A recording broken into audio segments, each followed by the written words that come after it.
let's go ahead and just dive right into this thing. So we're going to start this thing all right. Welcome to Tip on Top of the Tip. I am Zenitra Perry. And I am INEZ Chimangariso. So as you guys know, every week we always start off, or every episode, we always start off with a work value. So I'm going to throw this into our little wheel randomizer over here and see what it gives us. Okay, so today's work value is truth. What does that mean to you? Truth. It's so funny because my daughter's name is True. And for a good amount of the beginning of her life, my niece, Avery, who is Z's daughter, called her Truth. She did. She definitely did. So the truth to me is like the undisputable facts outside of the feelings, right?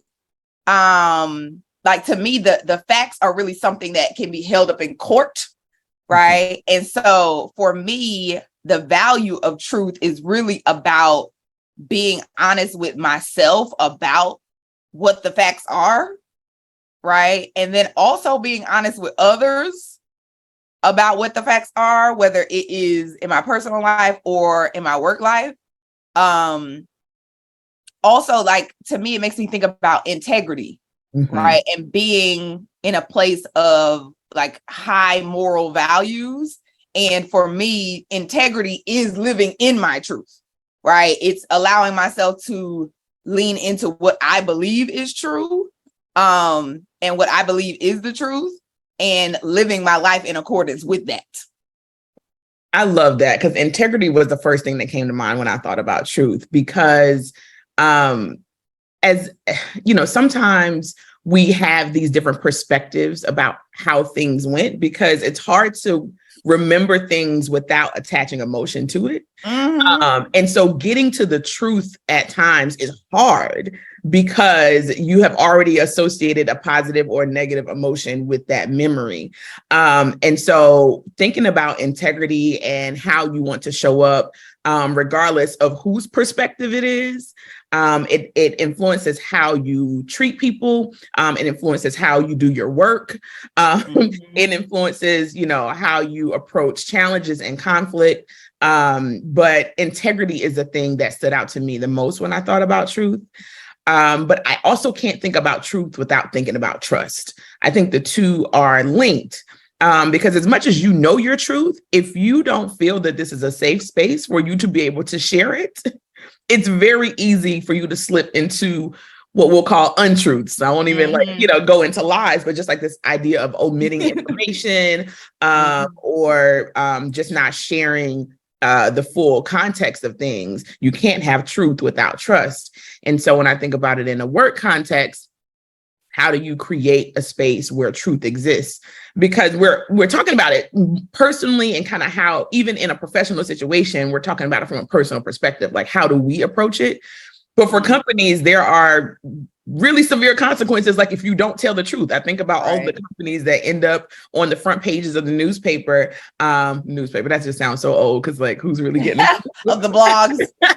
It's like a saying now, more so than it is like an actual thing. There are newspapers, but when you hear about these cover stories, these cover page stories about these companies who either were untruthful from a fraudulent perspective, which is like the extreme, or even just from a perspective of being negligent.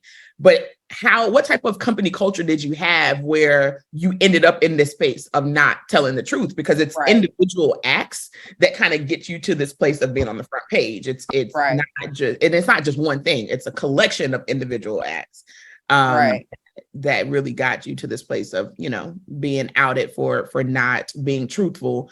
And you think about what it means to your customers. Like if you're not truthful with your customers, if you say that a product can do a particular thing, but it actually can't, it's like, where's the integrity in that? And how does that impact, your brand? And so, it's easy to think about from a personal perspective, but for companies, truth has to be important, and establishing cultures where truth can be shared so that they don't end up on the front page of blogs and newspapers. Right. Yeah. It makes me think about, like, creating that space where truth can be shared, but also like it with regard to not allowing things to happen that aren't in the best light for the company, but also like it allows teams to just be more efficient and to work better together.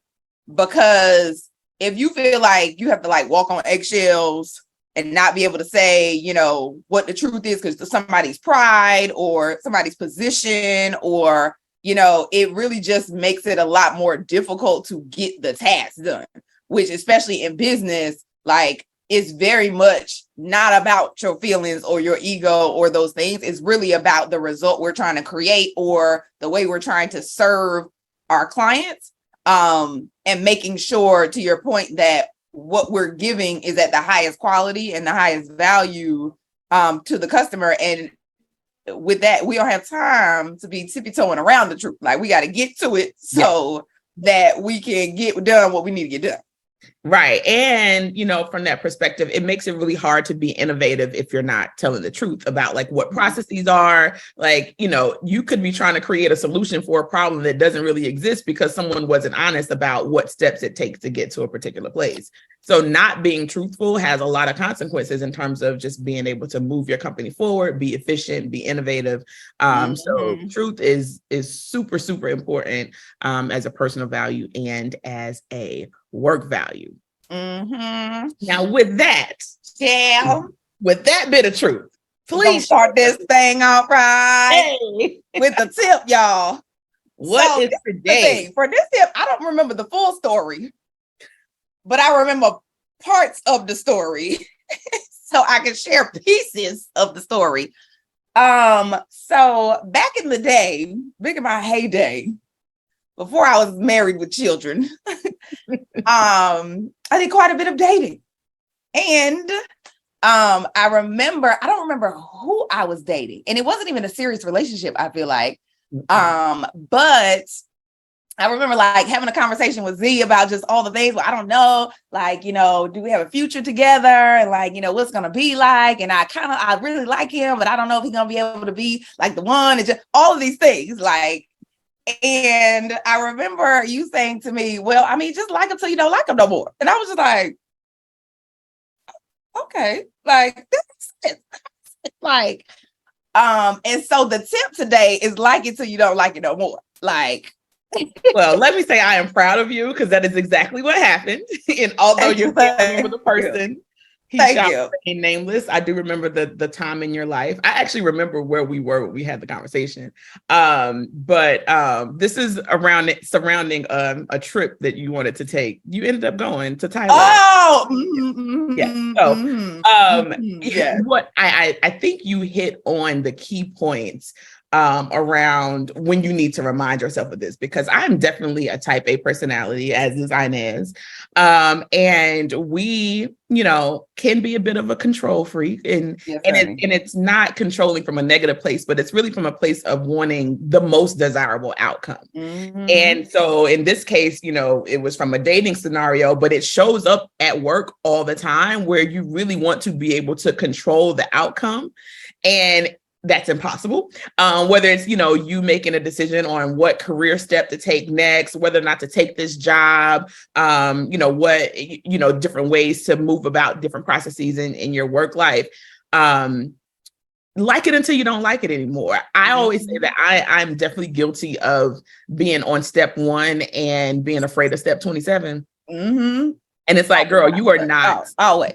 You're not even there. You're not even there yet. So it's about bringing yourself into the current space and being like, with the information that you have today, do you like this thing? Do you like this job? Do you like this company? Do you like this volunteer opportunity? There's no way for you to predict what's going to happen 10 years down the line. And I think it's interesting that we reward ourselves for, you know, getting it right, even though we don't reward ourselves for the things that came up that we, you know, that we didn't plan for and we were able to navigate.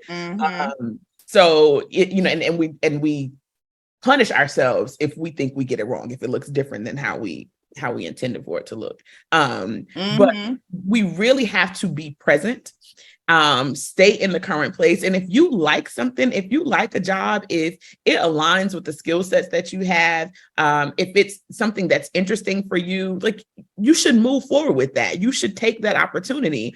And then once you get to a place where, maybe you don't like it anymore, then that's when you get to make a new decision. A lot of times we are so beholden to decisions that we made in the past. I can even think about from a career perspective, being like 18 and saying, I want to work in public accounting and I'm going to make partner.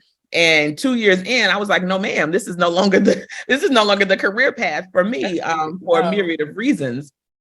No. And it's like the fact that I thought that at 18 that I had the answer, that I was going to be able to create this path for my life or have this vision for my life that I was 100% going to stick to, is like, it's very unrealistic. And I think it's terrible that we try to make those unrealistic without giving them the space to be able to pivot and to be able to flex.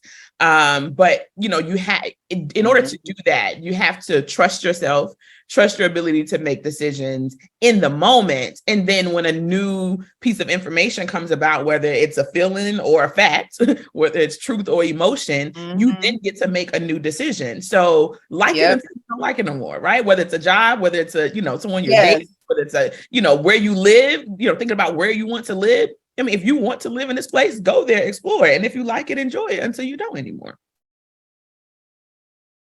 Child, let me tell you, school teaches you to be so scared of failure that you will fail ahead of time to avoid the failure later. Okay. Like you'll be like, I'm gonna just fail now. And I'm not gonna do this because I don't want it to potentially not work out later. Like, and that is how we miss so many opportunities that are really for us, because we are allowing the future to block us in the present. Right. Like, and I feel like with that, like it till you don't like it anymore, is really like speaking to like, just be present. It's so hard to not think about the future, like, especially when you're the A type that we are and you like to like plan things out. And I know you always tell me like, girl, you love a plan, honey. Like, honey, and you will stick to that plan. Yes, you'll stick to this. The plan gonna plan, okay? But it really is just the plan. Like, and it's not a requirement for it to work exactly the way that you expected it to. Like, it's hard because for me, I'm very future focused, so much so that I don't care nothing about history. Like, I remember doing an assessment, and that one of my qualities was futuristic, and the coach who was facilitating the workshop, she was like, I don't know if you know what this means, but it means that like you are so focused on the future that it's hard for you to even hear or listen to anything if you don't know exactly how it affects the future and you don't care about history at all. So like if people are trying to teach you history or remind you, like, I'm like, that's why my memory don't work. Because I don't care. Like, where we going? But there's a quote that Lisa Nichols says. And she says, like, give yourself 1,000 chances to do something over and over, right? To fail at something, to get it wrong. She was like, and then when you get to 999, press the reset button and just give yourself even more chances, right? To get it wrong, because we're so afraid of that future failure happening that we're like, oh, we're not going to do it right now. But you can decide at any moment to change your mind about whatever it is that you like today. And I love how our value is truth. I feel like the value always end up going with the things, right? Like, because your direct truth may change at any moment, right? Like what is true for me at 40 was not true for me at 25. Like, it just wasn't the truth. Like, but I have a new truth. And even at the end of this week, like my truth about whatever could change. And in that moment, I have to have the confidence to not judge the fact, well, I said I was gone. And, well, I don't want to look bad to people. I don't want people to think I don't know what I'm doing, or that I'm confused. So I'm going to just keep doing something that I don't really want to do or I don't really like anymore. And that's why I love this saying, because it really is like it until you don't like it no more. Like, and then when you don't like it no more, do something else that you do like. Listen, a couple of things that you said that I picked up on. Number one, this idea of future failures. You will fail in the present to prevent a future failure. And that failing in the present is simply not taking action, right? Like you didn't actually fail, right? Yeah. So how many times do we not actually fail that we think we're gonna fail, right? And we just assign failure to, fear, right? Fear, I think failure really is fear in this context. And then the other piece that you spoke to what our minds are speaking to is you were talking to somebody else. I care about what they're going to say. I don't want people to be upset, to be disappointed, to judge me. It's usually not even yourself that you're responding to, but the future failure is failure that is deemed by someone else other than you. Right? Like you may not even have an issue with pivoting and changing or, being able to make a different decision in the future, but you're so concerned with how others are going to perceive that you now deem something that you personally wouldn't have deemed a failure and don't even make the first steps. So I always ask my other friend, Christina, I'm always like, who is they? Because, they say this and I'm like, who is they? Who's they? Right. And if it's these nameless, faceless people, which is generally who we are speaking to whenever we read things online or society tells us something, the news says something, the nameless, faceless people, those you really need to be able to silence. However, at times there are particular people that we are talking to in our minds. We have certain people whose opinions that we value, but that can also show up as a naysayer. And we need to be able to speak to them, and even if it's just internally or, not directly to them, to be able to say, I know that is, that's Johnny's concern, or that's Aunt May's concern, or, that may be my father's concern, but it's not my concern. Like, I know that I'm capable of doing these things. So if you get to a point where you are really struggling with this idea of future failure, you need to understand whose idea of failure is that? Is that the nameless, faceless theys, or is that a naysayer that's actually in your life? And you need to be able to give them back their worry and their concern, and then be able to move forward with your own confidence. Sorry, y'all, I'm struggling. That's so good, because one of the things that I ask, and I have been asked as a coach, is whose voice is that? Right. And it really, I remember last year when we were in Zimbabwe for a couple of months and feeling the feeling of I'm behind. I'm supposed to be here in my business. I'm supposed to be here in my job. I'm supposed to be doing all these things. And that I'm supposed to be getting this much stuff done in my business day to day because, I'm in grind mode, blah, blah. And I remember my coach asking me, whose voice is that telling you got to grind? And I realized that it was Eric Thomas, right? So Eric Thomas, if you're not familiar, is E.T. the hip hop preacher. This man, I love him. I have been listening to him since 2010, right? However, my truth has changed. Okay. Right? I'm a whole different INEZ than from 2010. And that was working for me back in the day. I used to be able to grind out, do things, make my plan, work on it all day, use my whole weekend, get stuff done. But at this version, I can no longer do that. And I like working that way, right? I enjoy just being heads down and focusing. I won't even eat sometimes, and just getting stuff done. However, I don't like doing that now, right? Because I'd be hungry, but then also simply put, I'd be hungry. But then also it's not realistic for my current life. I have other things that are just as high priority as some of the things that I'm heads down working on, whether it's something I need to complete for my job, or, I need to support my husband and whatever it is, or, my children, or just whatever. And so it's really important to really consider whose voice is that telling you need to do whatever it is. And you may think it's yours, because I really thought it was mine. I'm this is just how I work. And I was wait a minute. Also, consider the fact that this is a man. He has no idea what it's like to be a woman and a mother and a wife, right? So he can grind. That's what men do, right? he's not necessarily talking to me. Right. At this stage of my life. Right. And so it was really important for me to get very clear on like, whose voice is that? And really say like to myself, like, you know, I used to like doing this, but now I don't like it anymore. So I'm just going to change this. I'm going to reduce my to-dos. And then I'm just going to stop judging myself about being behind. Okay. The judging yourself, that's really where the rubber meets the road, because I have been in the space of rest and relaxation and trying to recuperate, as I said, and preparing for the next school year. And I have been resting. However, the self-judgment that came along with the rest, it's like, girl, you are resting anyway. So you might as well rest your brain and give yourself a break and enjoy the rest, as opposed to being overly critical and thinking about all the things that you could be doing instead of resting. And I've just been seeing a lot about, you know, you don't earn rest. Like, rest isn't a reward.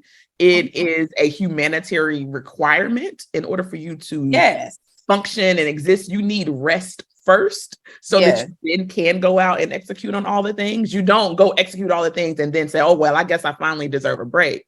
But, you know, being self-critical and thinking about those different voices that are in your head that are telling you, you need to be grinding, you need to be doing this, you need to be doing that.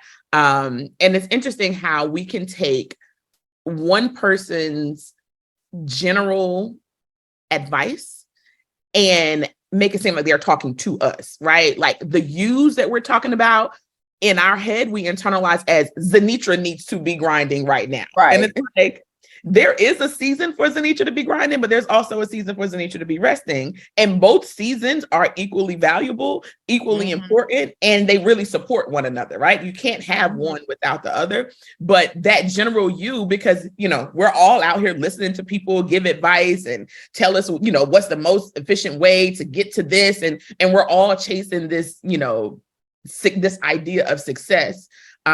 We have the idea in our head, but we generally take someone else's plan or someone else's route to try and get there, which is a disconnect in and of itself, because they don't know all of the inner workings of your life and your situation, what's happening. But we will still take their plan and try to, you know, layer it over so that we can get to our version of success, and then be mad at ourselves or be critical of ourselves when we can't live up to their plan, which is just a little bit insane. It's a little bit insane. So to your point, you it's good to get that information. It's good to get that inspiration, but you really have to be in a space where you can be truthful with yourself to say, does this work for me? Is this going to allow me to be the best version of myself today? Does it take into consideration the things that I've learned since I made that decision a while ago? And, you know, I also like the piece where you talked about give yourself 1,000 chances. It's like there's unlimited number of opportunities that are out there, and we generally assign kind of whether or not we win or not to the one step that we decided to make, right? We took this one step, and this has to be the step that gets me to success. Right. Not that there's thousands of steps that could get me there. And it's like, no, girl, like you like that step, but like now you don't like it anymore. So do something different. I love that. That's so good. Like, y'all, please allow yourself to have multiple chances and like it till you don't like it no more, and allow yourself to change your mind and not judge yourself for changing your mind. I love what you said earlier about you don't have to earn rest, honey. I'm like, oh yes, reminder. I need to put that on my wall somewhere. Like, you don't have to earn rest. Like, you just automatically receive rest. Like it's important, y'all. Dig into the tip today. Like, I'm trying to think about what they should leave in the comments. What you think? I want to know about, you know, when people felt strong enough to make a new decision. Like, what happened? What got you to the place where you were like, you know what, I need to do something different, and kind of what supported you in being able to do that, because those are the tips that we all need. Yes. Okay. And the encouragement to continue to do it. All right. You're so right. Well, thank you guys so much. And we will see you again in 2 weeks.